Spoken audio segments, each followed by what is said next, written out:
JD Layer Cake, PC Goof, UFO, Peter Foster, Orange, Clockwork, Orange, Sleeping with the Snake, the Milk, the Mannequins, the Mozart on Coney Isle. Made my mom read it in high school. They're called auditory hallucinations. Belmont, the Monster Mansion. Is he really though?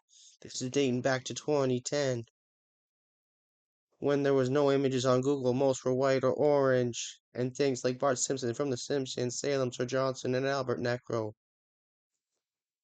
And this is the story of Peter Foster, the menacing Clockwork Orange killer who got away with murder.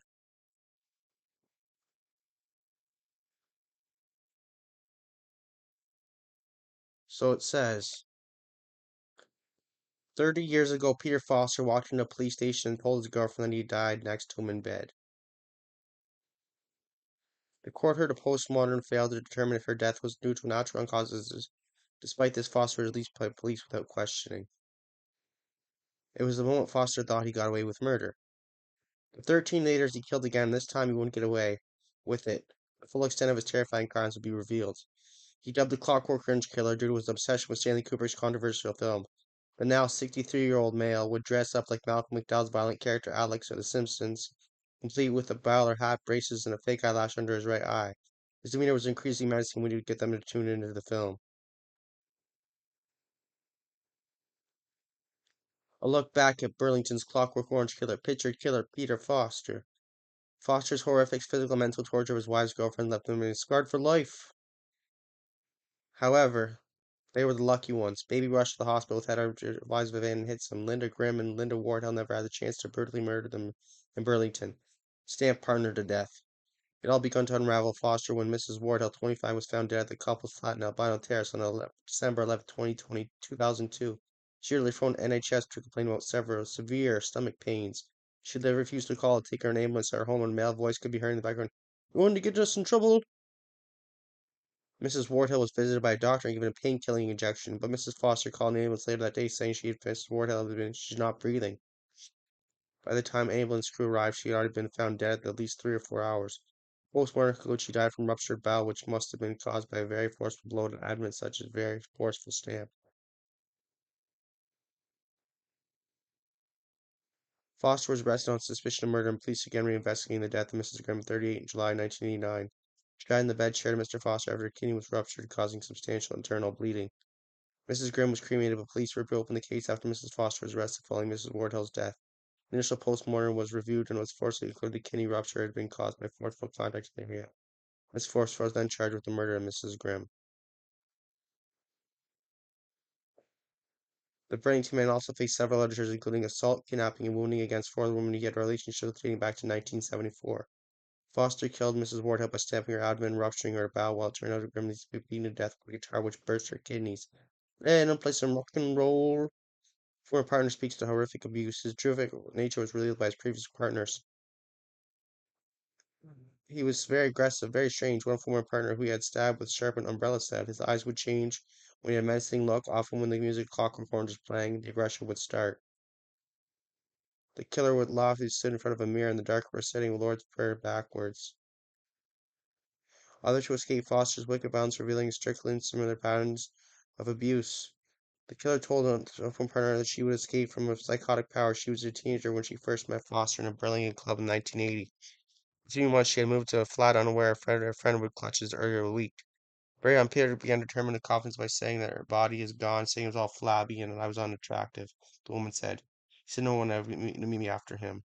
Psychic powers. Foster conducted his mind games, claiming to have unbreakable psychic hold on his 19-year-old girlfriend. Peter claimed he was protecting himself, she said. By that, I mean he was willing to leave his body at any time, he wished he was there for, after using psychic powers, said Miss Dixon. I believe not this time. Many feels they were able to use as long as I lived.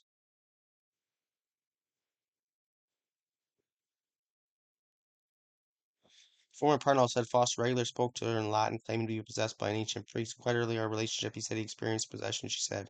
She had a spirit come into him through him. He spoke a lot in Latin, a language I didn't understand, claiming it was a Latin priest speaking holy words to him. Seduced impressionable teenagers. He had a handsome and muscular man for his youth. Foster would also appear charming during the early stages of relationships. Many of his girlfriends were impressible teenagers, but it was never too long before the violence started, and it was always vicious and unprovoked.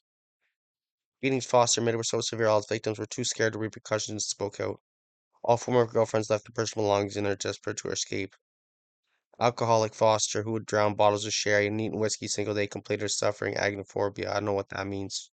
He'd spoken, bang his head against the wall during his frequent unprovoked fits of violence. He had a fixation with Bruce Lee and martial arts, but attacked his victims with judo and karate movies like Wu Tang and uh, Frank Dorset and Dorsey and that nigga from Train Spotting, like, hey, can I borrow this? The UFOs. Do you believe? The former partner revealed his split nose with the judo move as they were walking down the street in daylight. Used weapons. Foster would control his wives and girlfriends with weapons using knives, martial arts, rails, and a sharpened umbrella, pans, furniture, and anything else he could get his hands on. He even shot at them with an air rifle. Born in Germany on March 27th, 1956, Foster moved to Burlington to live with his grandparents. He was a wee baby. I want to chill with him someday. He spent too much of his childhood cares at home. His grandparents struggled to cope later with social behaviors problems. Ill Bill. Foster was found guilty on all charges, was severe to a minimum of 25 years in prison. Worst case, domestic violence. The detective who would lead the investigation considered the double murder of Foster placed the five former partners of Foster who gave evidence, helped convict the killer. Shortly after his murder's conviction, the new officer said, Foster, an evil, vicious man who terrorized women for years.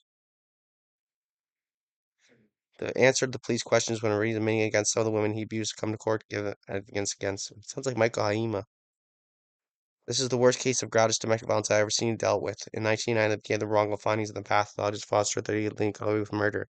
So he continued to show violence against women he was living with, and a dangerous man. I'm delighted with the verdict. Life sentence. In sending Foster to life in prison, Mr. Joseph Henricks told the killer, you have terrorized women who made the dreadful mistake of agreeing to live with you. You dominated each of those women. You broke their spirit. You enjoyed doing so. You are a dangerous man if a woman at any age. It's severe reviving victims, and I don't know they are related to men. Sleets later, they remained in prison for many years. In 2007, Foster made a bid to have a sentence in London's Court of Appeal. His tariff was sent 25 years in October 25. Mr. Joseph granted in the High Court in London. Foster will be eligible for parole in 2028, but he will only be released if he can convince the parole board he's no longer a danger to the public and may well die in prison.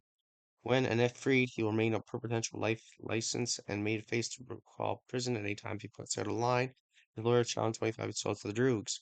25 years of the court appeal, arguing that Mr. Justice Henry's given Foster in long total. For Lord Justice Longmore sitting, Mr. Justin Nelson and Dame Harold Steele DB Foster no complaint over the tariff, remain in prison for at least 9 years.